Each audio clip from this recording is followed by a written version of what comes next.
I watched them dancing from across the ballroom, their perfect white smiles glowing under crystal chandeliers.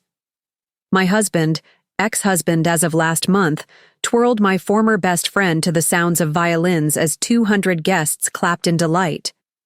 The irony wasn't lost on me. 8 months ago, I'd hired Emma as our wedding planner for our vow renewal ceremony.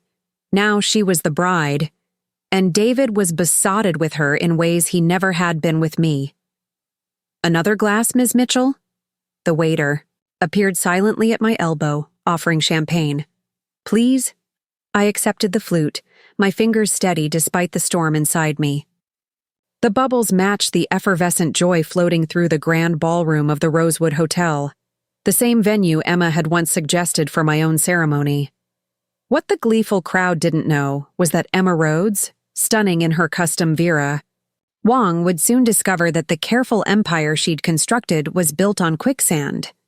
And David, straightening his Italian silk bow tie, had no idea what awaited him after the cake cutting. My name is Olivia Mitchell, former chief marketing officer at Pinnacle Investments, and I'd spent 15 years building a life with David.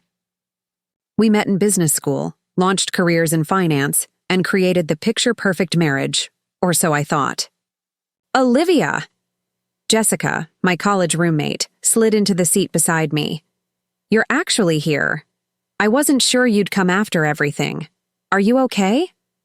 I smiled, the expression practiced to perfection after months of therapy. Surprisingly, yes. Closure, you know? The truth was, I hadn't been invited. Emma had made sure of that, sending invitations to our entire social circle but conspicuously excluding me. Getting in had required calling in a favor from Rosewood's event director, who owed me after I'd saved his daughter's startup with emergency PR last year. 6 months ago, I'd stumbled across their affair in the most cliched way possible, coming home early from a business trip to find Emma's signature Louboutins by our front door. The confrontation that followed was surprisingly civilized. David claimed they'd fallen in love unexpectedly. Emma cried that she never meant to hurt me. What extraordinary timing they'd had, discovering their undeniable connection right after my promotion had made me the primary breadwinner in our marriage, right after David's hedge fund had lost its third major client, right after I'd inherited my grandmother's estate in the Hamptons. "The bride's looking toward the exit," Jessica whispered. "That's the third time in 20 minutes. I nodded, checking my watch. "She's waiting for someone." "Who?" "Her silent partner." I drained my champagne. Emma's boutique wedding planning business made quite a name for itself these past few years. Celebrities, tech billionaires, old money, families all clamoring for her services. I know, she's the toast of the industry. What about it? Did you ever wonder how a small-town girl with no connections built a client list like that in under 5 years? How she afforded that office on Madison Avenue? Before Jessica could answer, commotion rippled through the ballroom. 2 men in tatis and dark suits entered, scanning the crowd with practiced efficiency. FBI, though their jackets didn't advertise it. Right on schedule. Emma noticed immediately, her smile faltering mid-conversation with a silver-haired guest. David, oblivious, continued chatting with the man beside him. "Olivia," Jessica hissed. "What did you do?" I watched calmly as the agents moved purposefully through the reception. "I didn't do anything, Jess. Emma did it all herself." The music faded as the agents approached the head table. Guests turned, confused murmurs spreading across the ballroom. David finally noticed, his expression shifting from annoyance to concern as he stepped protectively toward Emma. But Emma wasn't looking at the agents or her new husband. Her eyes had locked with mine across the room, the first time she'd noticed my presence. In that split second, I saw recognition, then understanding, and finally, fear. I raised my empty champagne flute in a silent toast. After all, the best revenge isn't just served cold, it's served in front of 200 witnesses. At the perfect moment, when everything they've schemed for is almost within reach. The lead agent reached Emma just as the 5-tier wedding cake was being wheeled out. Perfect timing, really. I'd been very specific about that detail when I'd provided my evidence to the Financial Crimes Division last month. Emma Rhodes? The agent's voice carried through the suddenly silent ballroom. We need you to come with us. David stepped between them, all protective husband. What is this about? This is our wedding. Sir, please step aside. Ms. Rhodes is wanted for questioning regarding financial crimes. Emma's face turned ashen beneath her flawless makeup. Her eyes darted around the room, searching for an escape route, a friendly face, or perhaps her mysterious business partner who conveniently hadn't shown up today. There must be some mistake, David insisted, his lawyer instincts kicking in. Whatever this is about, it can wait until tomorrow. The second agent produced an official document. We have a warrant, sir. Please don't interfere with federal officers. Whispers rippled through the ballroom. Phones appeared as guests began documenting the spectacular downfall unfolding before them. Tomorrow, this would be splashed across every society page and social media platform in the country. Emma Rhodes, arrested at her own wedding reception. The irony was delicious. Call Richard, Emma hissed at David, referring to his law partner. Tell him it's happening. It's happening. Not, there's been a mistake, or, I don't know what this is about. The phrasing caught David's attention too. I watched his expression shift minutely as the first seed of doubt took root. Ma'am, please come with us, the agent insisted, taking Emma's elbow firmly but professionally. Emma straightened her spine, somehow maintaining dignity in her designer gown. David, call Richard immediately. Tell him to meet me at the Federal Building. Her voice remained steady, practiced. This wasn't entirely unexpected then. Jessica gripped my arm. You knew about this. I discovered some interesting financial patterns while organizing my divorce paperwork, I replied quietly. Anonymous tips are taken quite seriously by the IRS and FBI these days. As Emma was escorted toward the exit, her mother collapsed dramatically into a chair. David's parents huddled together, their expressions toggling between confusion and embarrassment. The wedding planner, Emma's assistant who'd taken over the event, looked ready to faint. David stood frozen, champagne glass still in hand, watching his new bride being led away by federal agents. Then, as if remembering his role, he snapped into action. Everyone, please remain calm, he announced, lawyer voice in full effect. There's been a misunderstanding that we'll sort out quickly. Please continue enjoying the reception. The band, professionals to the core, began playing again. But the magic had evaporated. Guests clustered in small groups, whispering furiously. Several were already making discreet exits. How exactly did Emma catch your husband's attention? Jessica asked, eyes narrowed with new understanding. She planned our 10th anniversary party last year. Exquisite taste, meticulous attention to detail, connections to all the right people. I sipped my fresh champagne. David was impressed with her client list, senators, celebrities, tech billionaires. The same clients who funneled money through her business? I smiled thinly. Allegedly. David was making his way through the crowd, smiling tensely, reassuring guests. His path was bringing him closer to our table. I wondered if he'd recognize me immediately, or if the month since our divorce had already begun to blur his memory of my face. His eyes scanned the room, landed on me, moved past, then snapped back with shocked recognition. Olivia? The disbelief in his voice was almost comical. What are you doing here? Enjoying the party, I replied calmly. Beautiful ceremony. Emma outdid herself. His face darkened. Is this your doing? The federal investigation into your new wife's business practices? No, David. That was all Emma's accomplishment. You're lying. You've always been jealous of her success. Jessica tensed beside me, but I remained perfectly composed. Jealous of success built on fraud? Hardly. Though I am curious. When did you first realize the extent of her operation? Before or after you decided to leave our marriage? A flicker of something, guilt perhaps, crossed his face before anger replaced it. I don't know what you're talking about. No?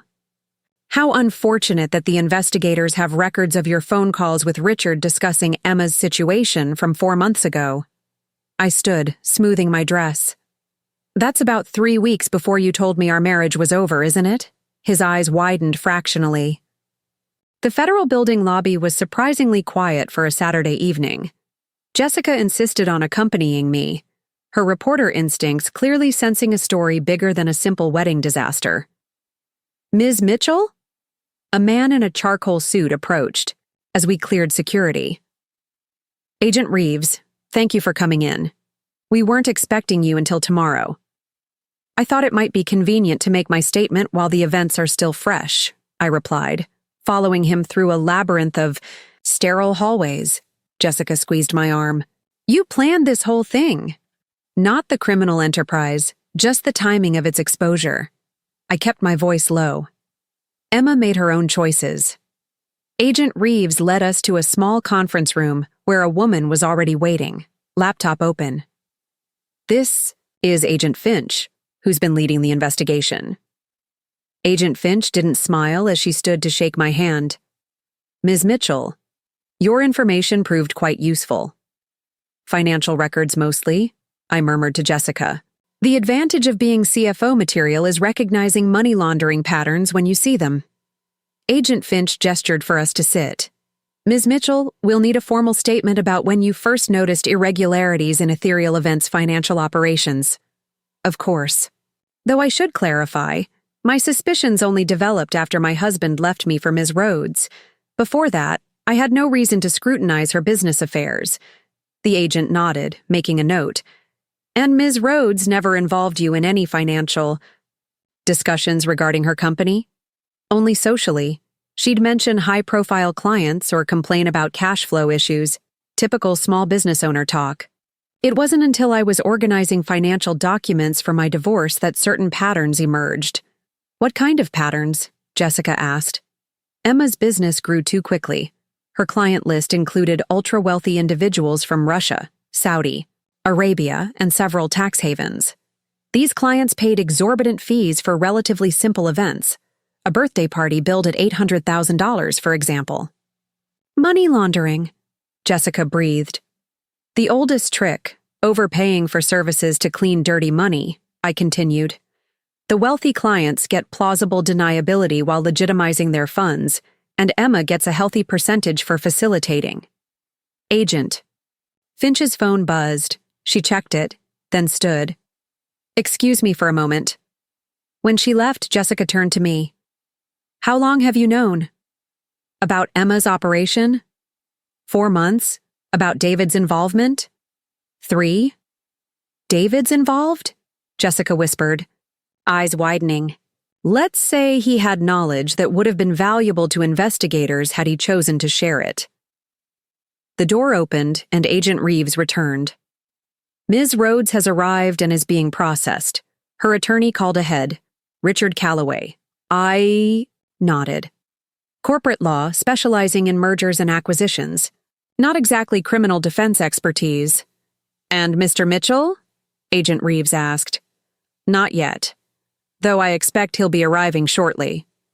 Agent Finch returned, her expression revealing nothing. Ms. Mitchell, we're ready for your formal statement. Ms. Parker? She looked at Jessica. You'll need to wait outside. Jessica squeezed my hand before leaving. I'll be right out there. As the door closed, Agent Finch studied me.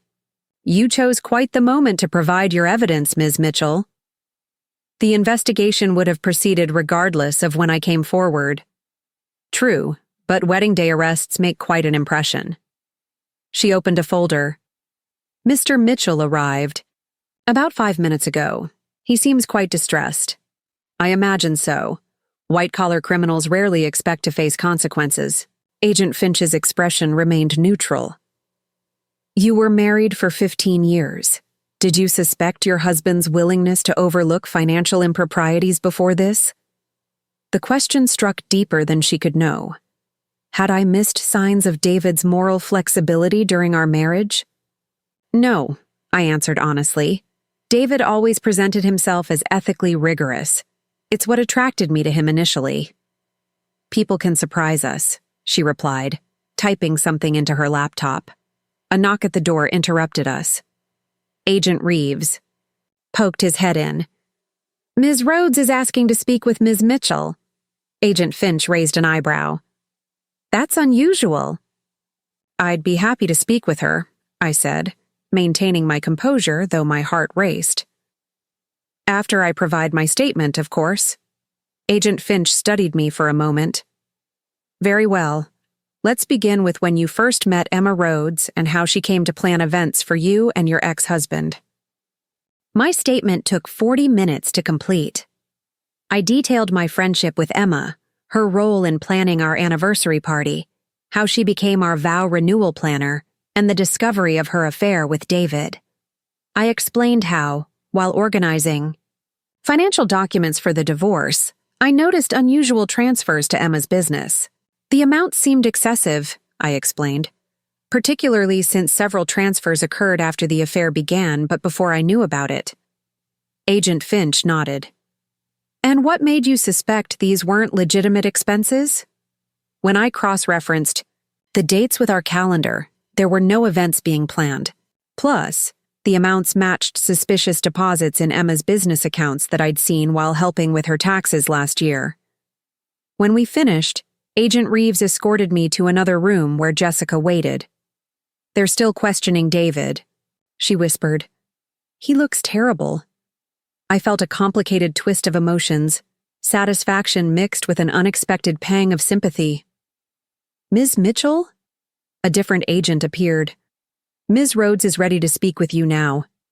Jessica grabbed my arm. Are you sure about this? Absolutely. I smoothed my dress and followed the agent. They had placed Emma in an interview room. Her wedding gown looked absurdly out of place against the institutional gray walls. She'd removed her veil, and her perfect chignon was coming undone. She looked up when I entered, her expression unreadable. The agent stationed himself by the door, giving us the illusion of privacy. Hello, Emma. Olivia. Her voice was hoarse.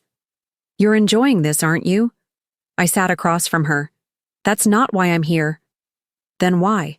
To gloat? To see me humiliated? Her makeup had smudged beneath her eyes. Mission accomplished. I came because you asked to see me. She laughed bitterly. Right, because I wanted to congratulate you on your timing. Very dramatic. The FBI at my wedding reception. The timing wasn't my choice. The investigation reached its conclusion.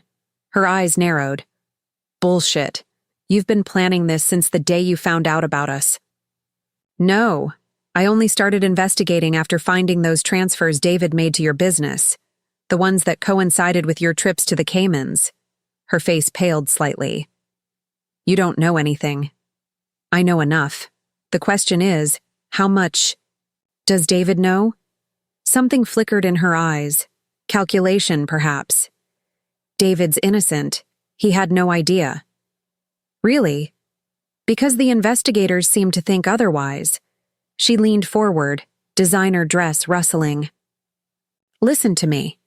David knew nothing about the business side. He thought the international clients were legitimate. He thought I was successful. And the transfers he made to your accounts? Personal loans, for cash flow. She swallowed. He believed in me, Olivia. The sincerity in her voice was convincing. Almost. But I'd known Emma for years, watched her charm clients and manipulate situations. How considerate, protecting him even now. I love him. Her voice cracked. Whatever you think of me, that part is real. Is it? Or was he just a convenient shield, respected lawyer, perfect cover for your operation? Anger flashed across her. Ace, you really think I orchestrated an affair and married him as some business move? I think you saw an opportunity. David's firm represents several of your questionable clients. His reputation provided legitimacy your business needed. That's not true. Then explain why you approached me about renewing our vows. You suggested it, remember? Right when David's firm took on the Kozlov account, one of your biggest clients. Emma's facade cracked. She glanced at the agent, then back at me. Fine. You want the truth? Yes, I needed David. But not the way you think. She lowered her voice. Someone was asking questions about my business.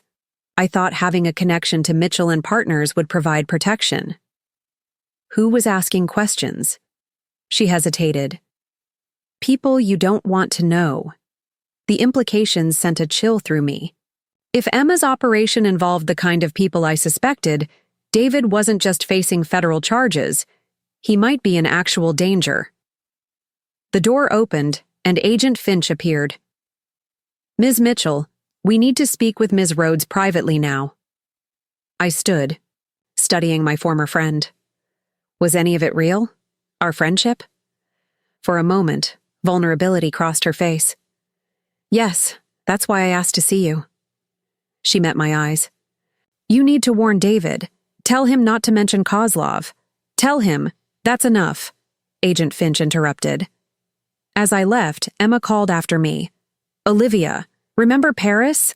The conversation on the balcony? It's happening now. Paris. 3 years ago. Emma and I had been shopping along the Champs-Élysées before meeting David for dinner.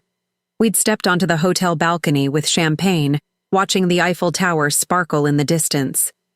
Emma had confided in me about a client, a Russian businessman with concerning connections.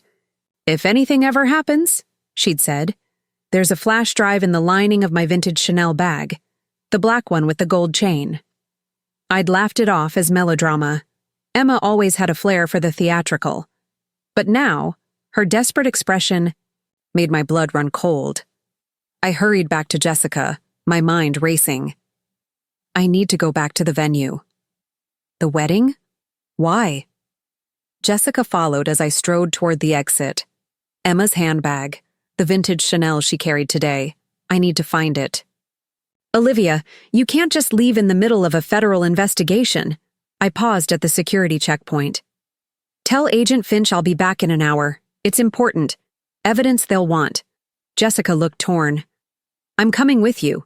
We grabbed a taxi outside, racing back to the Rosewood Hotel. The reception was in shambles. Half the guests gone, servers dismantling decorations, shell-shocked family members huddled in corners, Mrs. Morrison's things. The wedding coordinator looked bewildered when I approached. Everything was moved to the bridal suite on the 12th floor. I need access, I insisted, showing the room key I'd pocketed from Emma's purse during our conversation. The coordinator, too overwhelmed to question me, simply nodded. In the elevator, Jessica whispered, What exactly are we looking for? Evidence. Something that might help David or incriminate him further. The bridal suite was a hurricane of wedding preparations, garment bags, makeup kits, empty champagne bottles. Emma's overnight bag sat on the bed, packed for their honeymoon to Bora Bora. There, I spotted the black Chanel clutch on the vanity. Vintage, with a delicate gold chain, the same one she'd referenced in Paris. My fingers traced the satin lining, feeling for irregularities. Near the bottom corner, I felt it, a small, hard rectangle sewn into the fabric. Using nail scissors from the vanity, I carefully cut the stitching. A tiny flash drive fell into my palm. What's on it? Jessica peered over my shoulder. I don't know yet. I pocketed the drive. But Emma wanted me to find it. Why would she help David now? Or you? That's what I intend to find out. I surveyed the room. Check her phone. There. Might be messages. Jessica picked up Emma's personal phone from the nightstand. Locked. Try 0817. Emma's mother's birthday. She used it for everything. The phone unlocked. Jessica scrolled through recent messages. There's a thread with someone named Victor. Last message received this morning. Congratulations on your wedding. Remember our agreement. A chill ran down my spine. Victor Kozlov? Could be. Wait, there's a voice message from the same number. Jessica pressed play, holding the phone between us. A heavily accented male voice filled the suite. Emma, my darling. I'm disappointed to miss your ceremony. Business, you understand. The final transfers were completed yesterday as agreed. I expect the documentation by Monday. My congratulations to your new husband.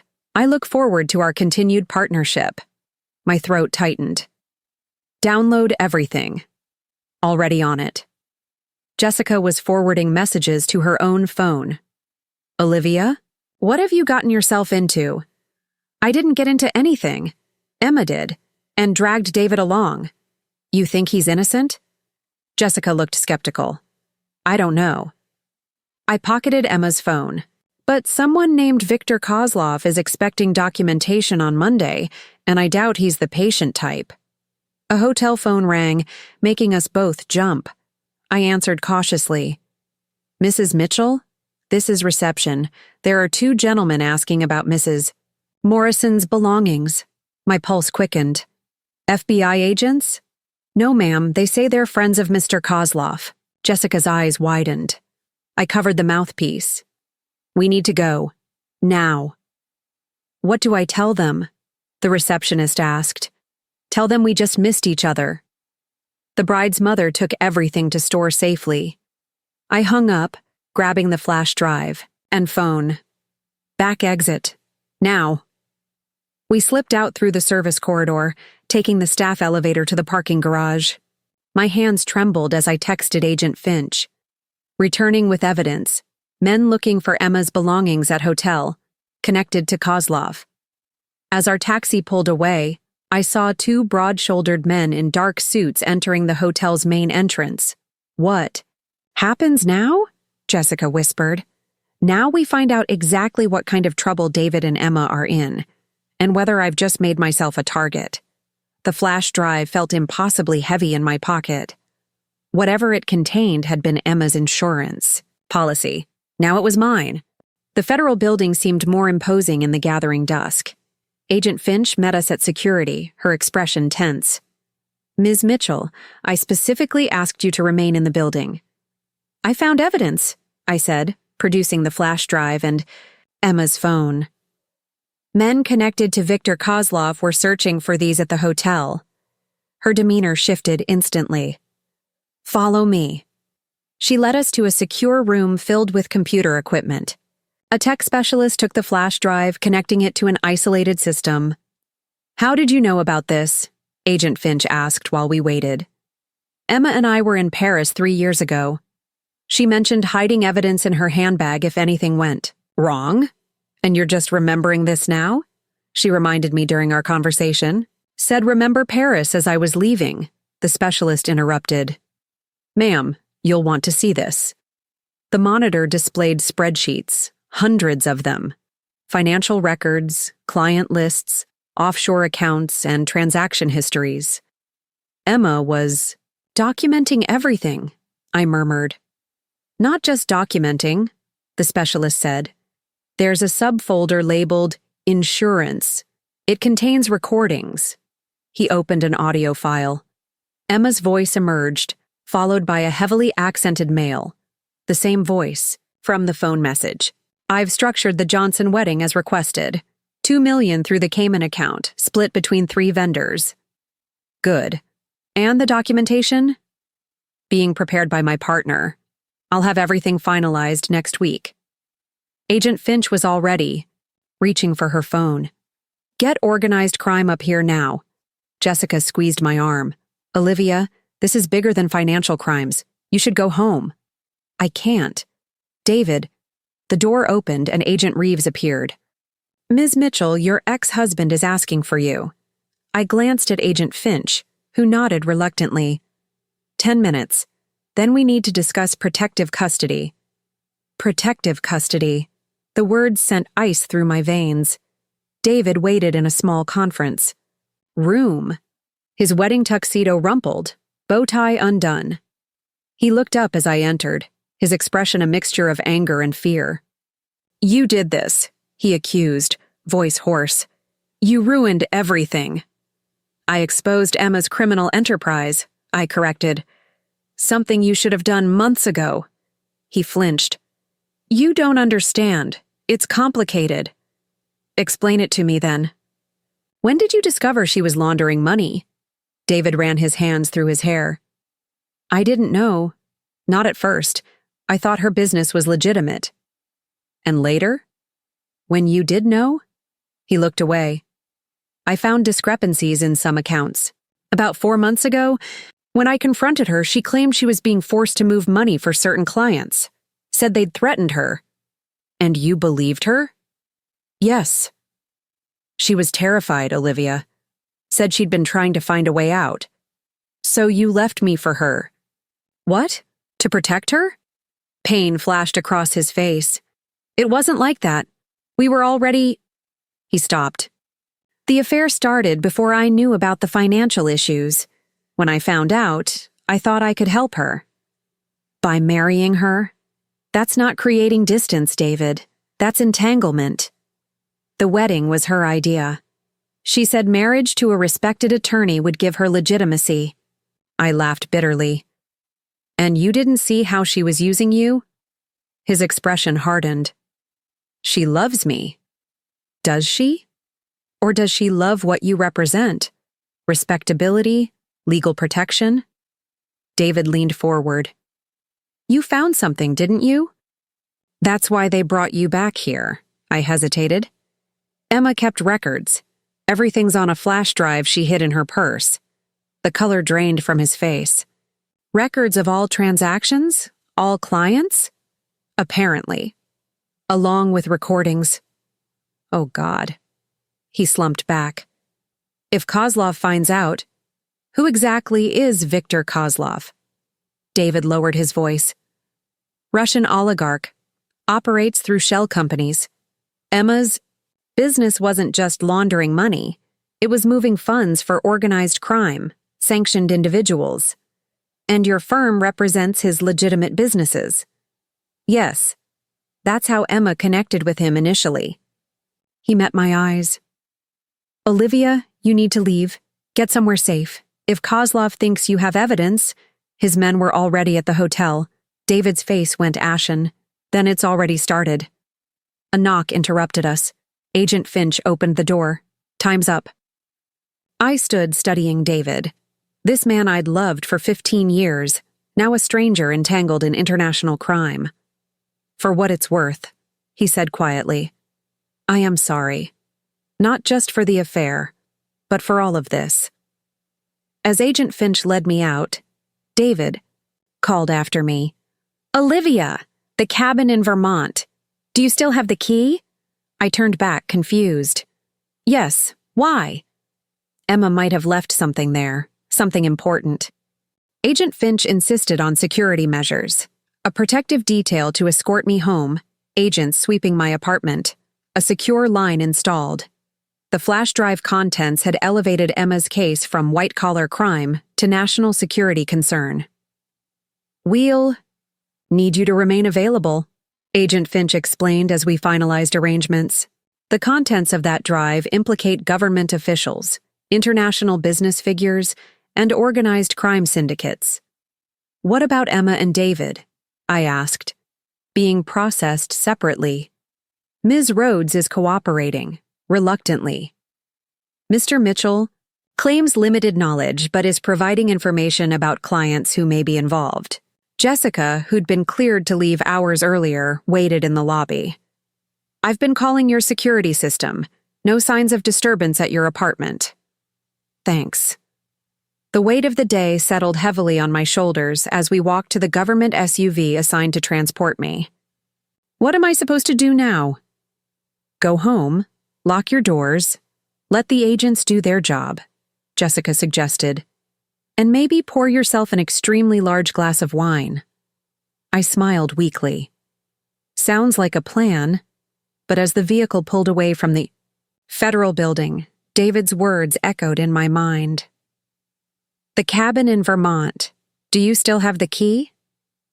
Our weekend retreat in the Green Mountains, purchased 5 years ago as an escape from Manhattan's chaos. We'd spent holidays there, planned our future there. I hadn't visited since the divorce proceedings began. What could Emma possibly have hidden there? Actually, I said to the agent driving, there's somewhere else I need to go first. The agent, Harris, according to his credentials, frowned. Ma'am, we have orders to take you home. I need to check on a property I own, a cabin in Vermont. My ex-husband mentioned something might be hidden there, something connected to this case. Agent Harris exchanged glances with his partner. We'd need clearance for that. Then get it. Call Agent Finch. While Harris made the call, Jessica whispered, Are you sure about this? It could be a trap. That's why the agents are coming with us, I replied, though uncertainty churned in my stomach. After a tense conversation, Harris lowered his phone. We're cleared to escort you to the property, but we need to call for backup from the Burlington field office. It'll take a few hours to coordinate. I understand. As Manhattan's skyline receded behind us, I tried making sense of the day's events. 12 hours ago, I'd been watching my ex-husband marry my former best friend. Now I was heading to our former love nest with federal agents, possibly pursued by Russian criminals. The absurdity wasn't lost on me. Want to talk about it? Jessica asked softly as darkness enveloped the highway. Which part? The money laundering? The criminal conspiracy? Or the fact that I might have inadvertently signed my own death warrant? I was thinking more about seeing David again. That couldn't have been easy. I stared out the window. Honestly, it was strange.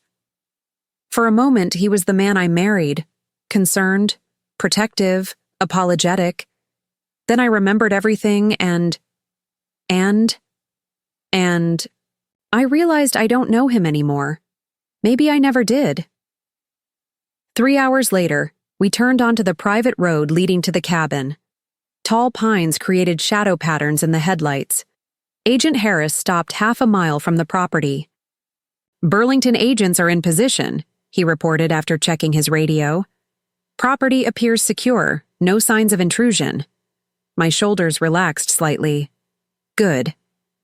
They'll accompany us to the cabin, Harris continued. Ms. Mitchell, you'll need to stay behind us at all times. I nodded, anxiety tightening my chest as we continued up the winding road. The cabin appeared exactly as I remembered. Rustic A-frame nestled among towering pines, wraparound deck with Adirondack chairs, stone, chimney climbing the eastern wall. In happier times, smoke would have been curling from that chimney, David would have been stoking the fire, and I'd be unpacking groceries for the weekend. Now, federal agents with tactical gear surrounded the property, flashlights cutting through. Darkness. Clear, came the report after they'd searched the perimeter. With trembling fingers, I retrieved the key from my purse, the one I'd almost thrown away during my post-divorce purge. The lock turned smoothly, the familiar creak of the door bringing unwelcome nostalgia. Stay behind me, Agent Harris instructed as we entered. The cabin smelled of pine and disuse. Dust covers draped furniture, a reminder of abandoned plans and broken promises. What exactly are we looking for? Jessica whispered. I don't know, I admitted. Something Emma might have hidden. The federal agents methodically swept each room. I stood in the living area, trying to see the space through Emma's eyes. Where would she hide something important? Something she couldn't keep at her apartment or office. Agent Harris knelt by the fireplace, carefully prying the flagstone loose. The stone moved with surprising ease. Clearly it had been disturbed recently. There's something here, he confirmed, reaching into the cavity. He withdrew a waterproof document case, professional grade, the kind lawyers use for sensitive materials. My breath caught as he placed it on the coffee table. Ma'am, please step back while we examine this, Harris instructed. A female agent donned gloves before opening the case. Inside lay a USB drive, a small notebook, and several passport-sized booklets. Passports, the agent confirmed, carefully examining each one. 3 different identities, all with Ms. Rhodes's photo. Canadian, British, and Argentine? Escape plan, Jessica murmured beside me. There's more, the agent continued, opening the notebook. Account numbers, access codes, what appears to be property addresses in multiple countries. My stomach tightened. Emma had been preparing to disappear, and these preparations weren't recent. The notebook contained dates going back 18 months. She never intended to stay, I realized aloud. The wedding, the business expansion. It was all a facade. Agent Harris bagged the evidence. We'll need to get this to the financial crimes unit immediately. Wait, I interrupted, noticing something else in the cavity. There's an envelope.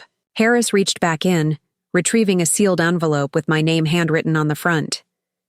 It's addressed to me, I said, surprised. Harris hesitated, then handed it over.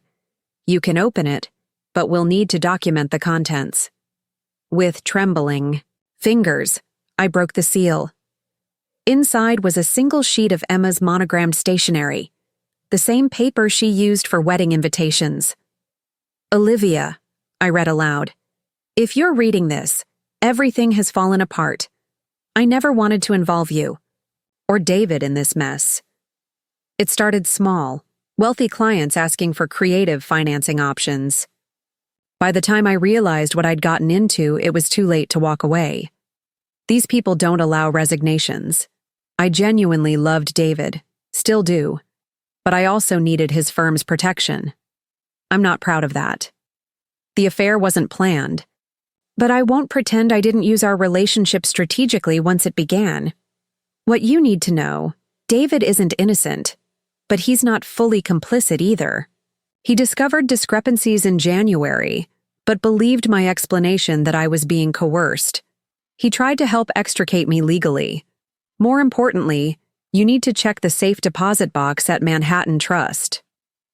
Box 1121. The key is taped beneath the sink in the downstairs bathroom. What's inside will protect both you and David if Kozlov comes looking. I'm sorry for betraying our friendship. If circumstances were different, I'd have explained in person. Take care of yourself. And maybe David too, if you can find it in your heart to forgive him. Don't try to find me after this. If all goes according to plan, Emma Rhodes won't exist anymore. Silence fell over the cabin as I finished reading. Manhattan Trust, Agent Harris repeated, already reaching for his phone. We'll secure the location immediately. Jessica squeezed my shoulder. Are you okay? I wasn't sure how to answer. The letter confirmed what I'd suspected. Emma had used David as protection, but suggested his involvement was more complicated than simple complicity. Agent Harris, I said quietly, I need to check under the bathroom sink. The downstairs bathroom was small but luxurious, one of the renovations David and I had splurged on. I knelt by the pedestal sink, running my fingers along its underside until I felt it, a small metal object secured with tape, a safety deposit box key. Found it, I said, carefully removing the key. Agent Harris took it, placing it in an evidence. We'll arrange for this box to be opened first thing tomorrow, with you present. As we prepared to leave the cabin, I took one last look around, at the space that had once represented our happiest times. Now it held only lies and hidden evidence. Ready? Jessica asked gently. I nodded, suddenly exhausted. Let's go. The drive back to Manhattan was mostly silent. Jessica dozed beside me while I stared out at the darkness, Emma's letter replaying in my mind. I genuinely loved David, still do. He's not fully complicit. If you can find it in your heart to forgive him. After everything, she still wanted me to protect him. The audacity was almost admirable. The bigger question remained, What was in that safe deposit box that could protect us from Viktor Kozlov? And more importantly, was it already too late? Dawn was breaking over Manhattan when we arrived at my apartment building. Agent Harris insisted on sweeping the premises before allowing me inside. "All clear," he reported. "We'll maintain surveillance outside. Agent Morales will stay in the guest room." Agent Morales, a compact woman with alert eyes, nodded professionally. "I'll try to stay out of your way, Ms. Mitchell." After they secured the apartment, Jessica hugged me goodbye. "Call me the second you learn what's in that deposit box."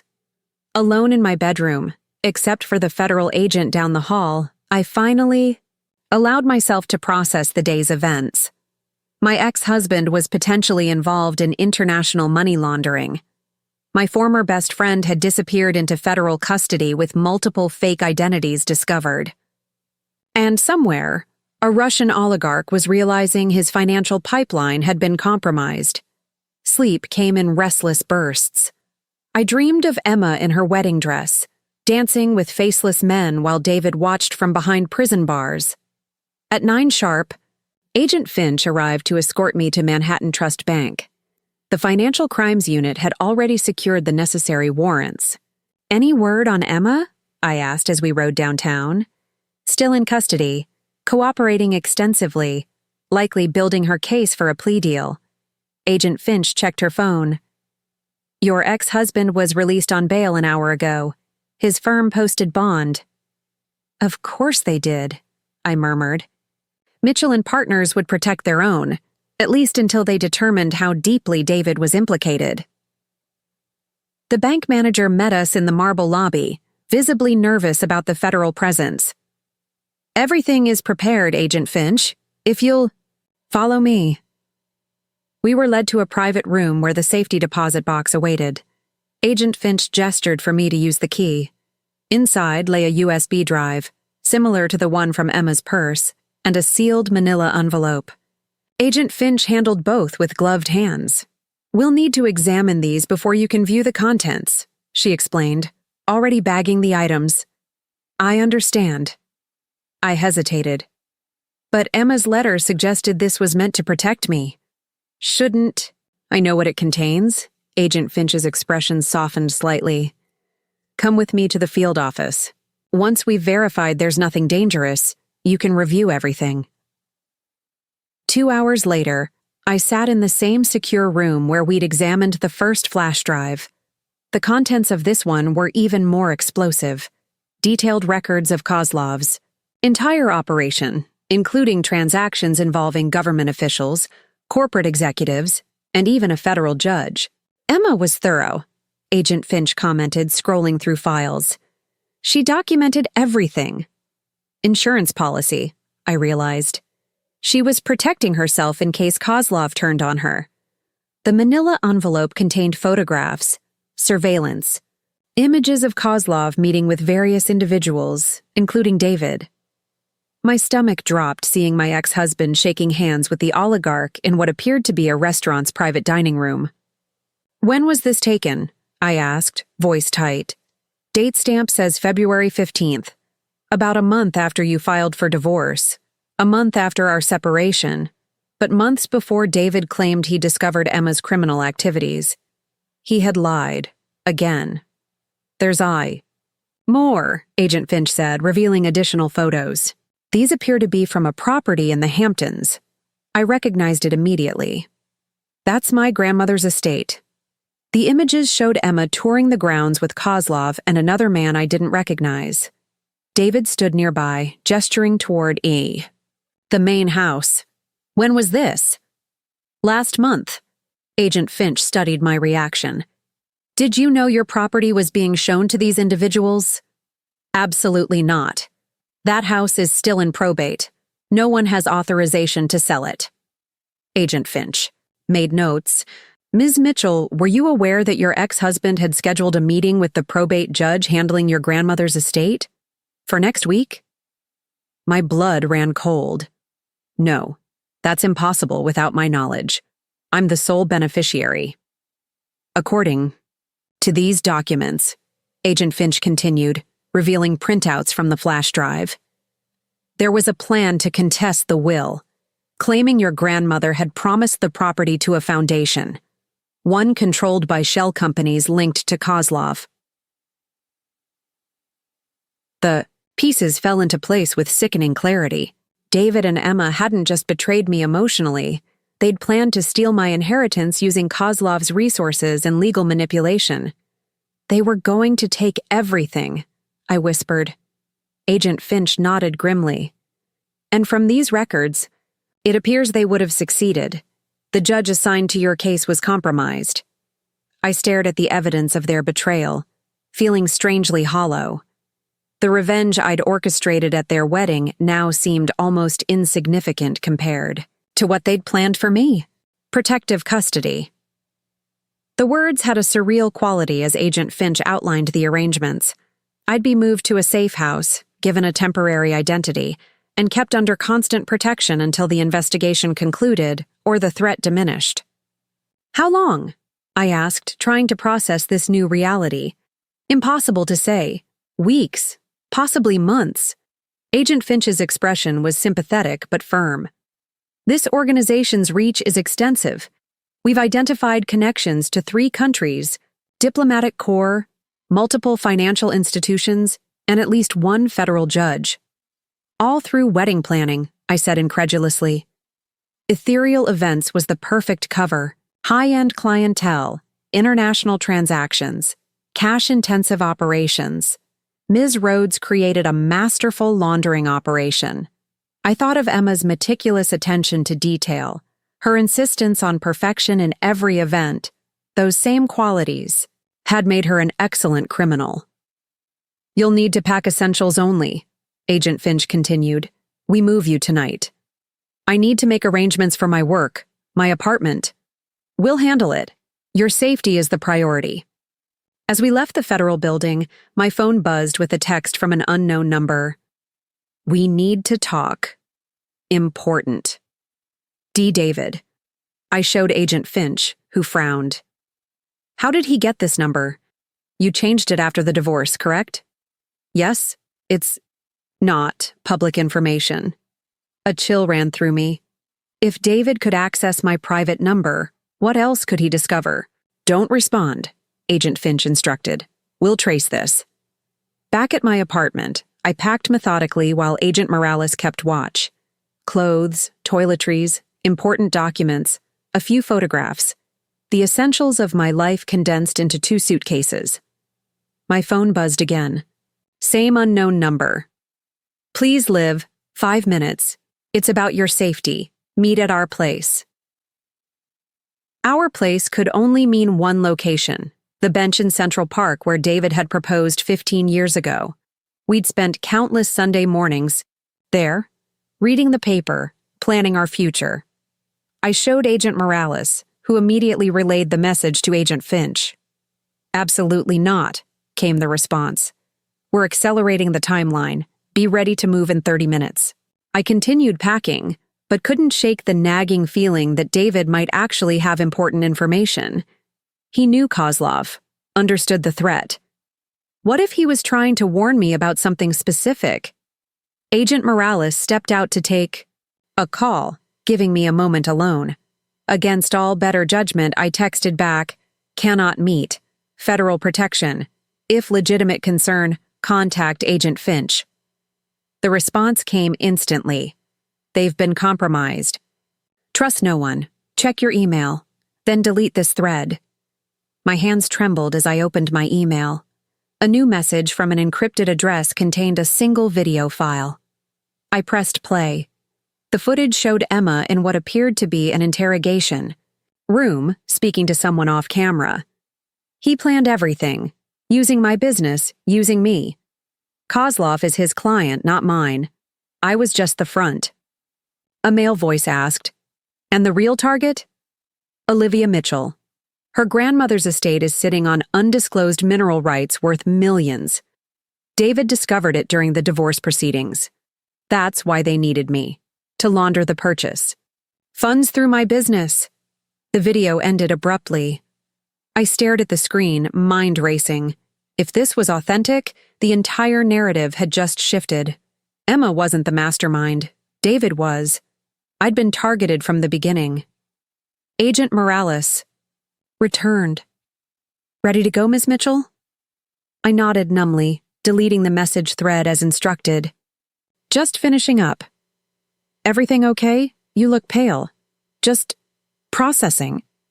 I zipped my suitcase with shaking hands. Where exactly are we going? Secure location upstate. Agent Finch will brief you when we arrive. As we headed to the door, another text arrived. If you're still in your apartment, get out now. Different exit than planned. They've been tracking your phone. Not safe. Agent Morales, I said carefully. Did the extraction plan change recently? She looked surprised. No. Why? Before I could respond, my doorbell rang. Agent Morales drew her weapon. Stay back. She instructed, moving to the security monitor. The screen showed Agent Harris in the hallway. Agent Morales relaxed, holstering her weapon. It's Harris, she said, reaching for the door. In that instant, David's warning collided with Emma's video. Testimony in my mind. If David was telling the truth about federal agents being compromised... Wait, I called, but it was too late. Agent Morales opened the door and froze at the sight of Agent Harris's expressionless face. You're early, she said, tension creeping into her voice. We weren't expecting pickup for another 20 minutes. Something in Harris's posture changed subtly. Plans change. We need to move now. I backed away slowly, remembering David's text. Get out now. I reached my bedroom, heart pounding, and quietly locked the door.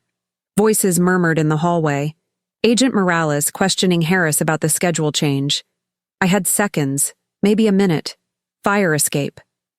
The window beside my dresser led to the building's fire escape. I grabbed my phone, purse, and the small emergency bag I'd prepared during my divorce. Passport, cash, spare credit card. Then I eased the window open. The metal landing creaked slightly as I stepped out. 10 floors below, Manhattan traffic continued its relentless flow, oblivious to my desperate situation. I glanced back through the window, just in time to see my bedroom door handle turning. I descended as quickly as caution allowed, the iron stairs cold beneath my fingers. At the 8th floor, a sharp crack echoed above. Gunshot, muffled by a suppressor. Agent Morales or Harris? Impossible to know. I kept moving, reaching the alley behind my building without hearing pursuit. Remembering David's warning about my phone being tracked, I removed the battery and dropped the device into a passing garbage truck. Then I did what New Yorkers do best, disappeared into the crowd. 3 blocks away, I ducked into a coffee shop and used their phone to call Jessica. It's me, I said when she answered. Don't say my name, I need help. Oh my God, she whispered. Where are you? The news is reporting gunshots at your building. I got out, but I can't go to the police. The feds might be compromised. What? Do you need? A place to think. Somewhere nobody would look for me. My sister's pied-à-terre in Tribeca. She's in Europe for 3 months. I'll text you the address and door code from a burner phone in 15 minutes. Thank you. And Jess, don't tell anyone, not even your editor. Be careful, she said before hanging up. I purchased a baseball cap and sunglasses from a street vendor, then caught a taxi to Grand Central, deliberately away from Tribeca. From there, I walked, doubling back several times before heading to the address Jessica provided. The apartment was small but elegant, clearly a wealthy person's occasional crash pad. I locked the door, drew the blinds, and finally allowed myself to breathe. My options were limited.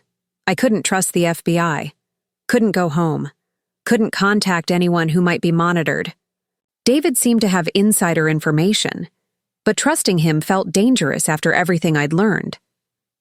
Emma's recorded testimony rattled through my mind. He planned everything. Kozlov is his client, not mine. Her grandmother's estate is sitting on undisclosed mineral rights. Was it possible? Had David orchestrated this entire scheme, the affair, the divorce, the wedding, all to gain control of my inheritance?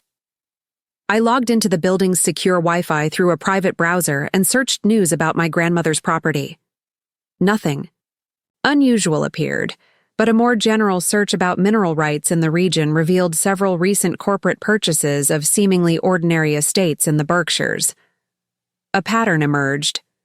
Over the past 2 years, shell companies had acquired 5 properties within 20 miles of my grandmother's estate. All purchases followed a similar template: contested wills, sudden marriages, unexpected divorces. I was piecing together a larger conspiracy when a soft knock at the door froze me mid-thought. "Delivery," called a woman's voice. I hadn't ordered anything. Moving silently to the door, I peered through the peephole. Emma stood in the hallway, dressed in jeans and a nondescript sweater, her wedding-perfect appearance completely transformed. Her hair was pulled back, face bare of makeup, eyes darting nervously. Impossible. She was supposed to be in federal custody. I remained absolutely still, barely breathing, until she knocked again.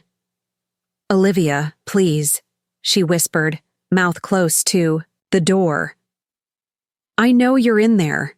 Jessica told me. We have 10 minutes before they track me here." Jessica had betrayed me? Or was Emma lying? "I escaped custody to warn you," she continued. "David's men killed Agent Finch. They're hunting for you." My mind raced. This could be another trap. But if Emma had wanted me dead, she could have brought reinforcements instead of coming alone. "Slide your ID under the door," I demanded. "They took everything when I was arrested." "But I have this." She slipped a folded paper beneath the door. It was the photo from our Paris trip 3 years ago, the one where she'd first mentioned her emergency evidence. We were laughing on the hotel balcony, champagne glasses raised. In a toast, the Eiffel Tower twinkling behind us. No one else had this photo. With trembling fingers, I unlocked the door, keeping the chain fastened, and peered through the crack.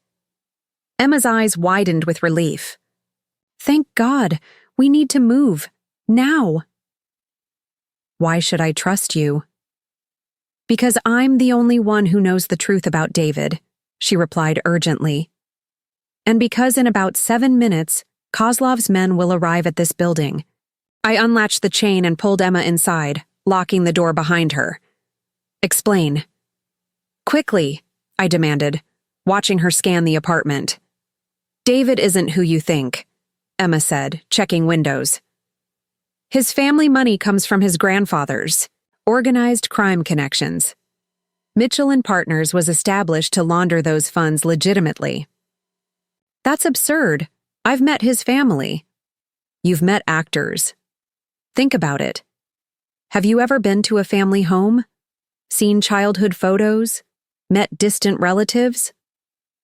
My mind raced through 15 years of memories. David had always claimed his parents, preferred visiting us in New York. Family gatherings were always small, controlled. "The mineral rights under your grandmother's property are worth billions," Emma continued, gathering my things. "Rare earth elements essential for technology. David discovered this through a client 5 years ago." "5 years?" I whispered. "We were happily married then." "Were you? Or was he already working late, missing anniversaries, suggesting separate vacations?" The pieces clicked with sickening clarity. David's emotional withdrawal hadn't begun with Emma. It had started years earlier. You were his exit strategy, I realized. A way to access my inheritance without suspicion. If we divorced normally, prenuptial provisions would limit his claims, but if I caught him cheating with my best friend, I'd be the villain, Emma finished. You'd focus your anger on me, never questioning his motives. Then why the elaborate money laundering? Initially, that was separate, my own operation. David discovered it last year and saw an opportunity. He connected me with Kozlov, expanding my client base while gaining leverage over me. So the affair? Emma looked away. Started as manipulation but became complicated. I did fall for him. That part wasn't fake. A car door slammed outside. Emma tensed, moving to the window. Black SUV, 2 men. We have 3 minutes. She handed me a prepaid phone. This has 1 number programmed, my handler. Handler? Witness protection. I've been helping the Treasury Department track Kozlov for 18 months. My head spun. You're an informant? Asset is the preferred term, she said grimly. I was recruited after my business caught their attention. The money laundering was selective, targeting specific criminals while documenting everything. The buy. Arrests at your wedding? Orchestrated. My Treasury contacts arranged it when we discovered David's true agenda.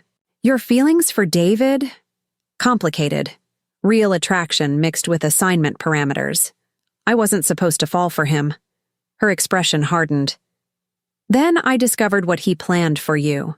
Selling your inheritance to Kozlov while framing you for financial crimes. Heavy footsteps echoed in the hallway. Emma pulled me toward the bedroom. Fire escape. Now. We climbed down 3 floors and entered through an emergency exit.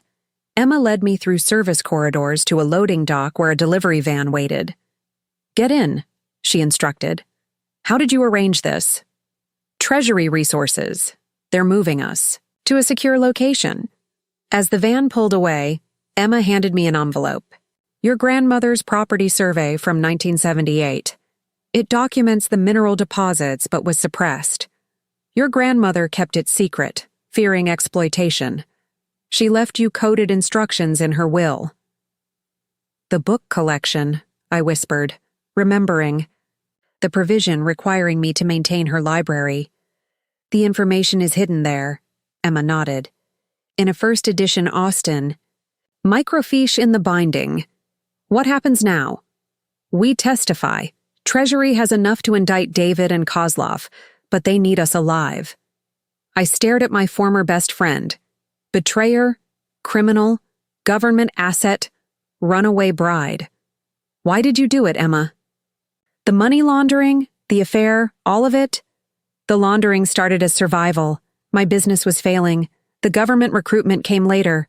As for David? She looked away. That's the one thing I can't fully explain. The van turned onto the highway. Ahead lay uncertainty, danger, and the promise of justice, if we survived to testify. One last question, I said. The wedding, was that your idea, or David's? Kozlov's, actually. He thought it would legitimize certain transactions. David agreed, because it accelerated his timeline. And you went along with it? I didn't have much choice by then. She checked her phone. We'll reach the safe house in 40 minutes. Try to rest. As Emma turned away, I noticed a blood stain spreading across her side. You're hurt, I gasped. Flesh wound. Agent Harris wasn't happy about my escape. She pressed her hand against the injury. I'll be fine until we reach the safe house. We were fugitives now, bound together by betrayal, conspiracy, and the desperate hope of survival. The safe house was a nondescript farmhouse in rural New Jersey. A stern-faced man met our van, ushering us inside.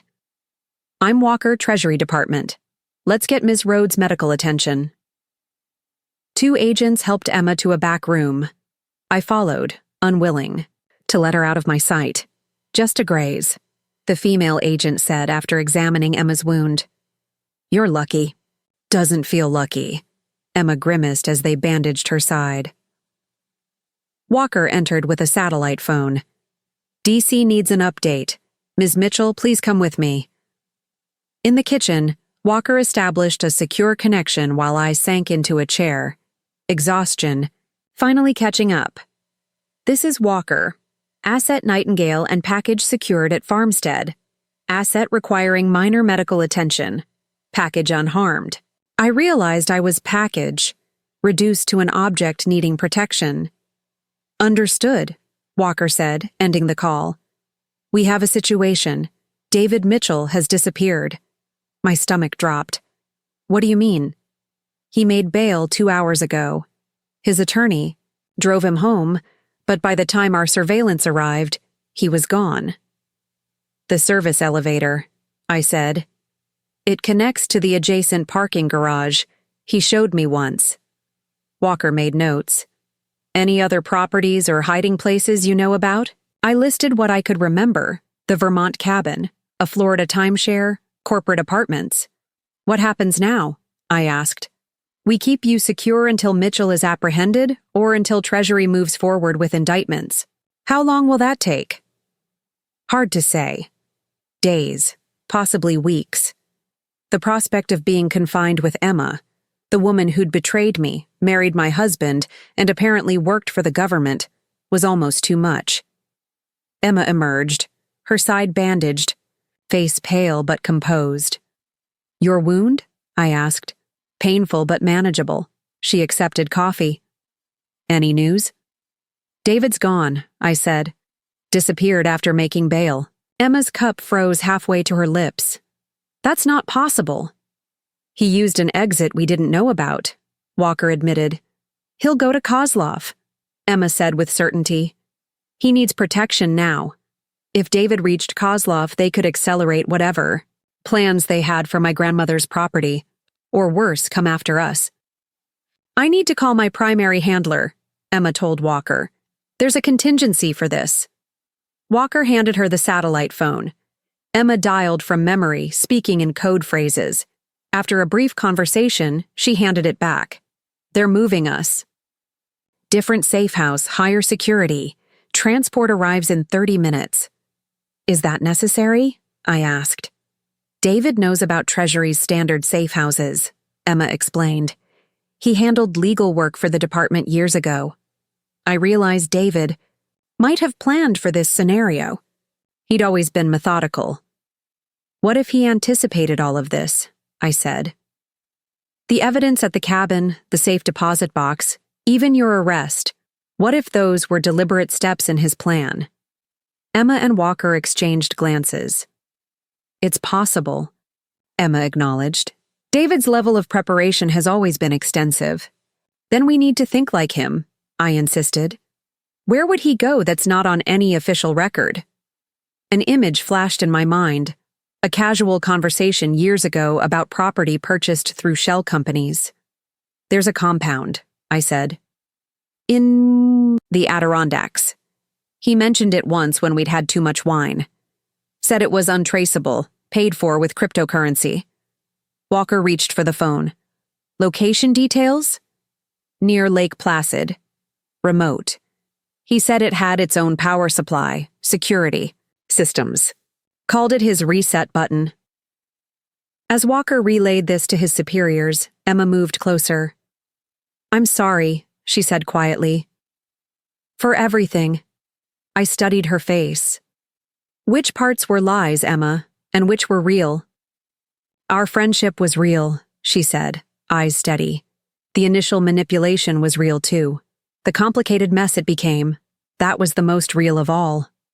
Walker returned. Change of plans. We move now. Intelligence suggests Mitchell's people may be searching this area. As we gathered our belongings, Emma gripped my arm. Whatever happens, remember, David is more dangerous than Kozlov. He has nothing left to lose.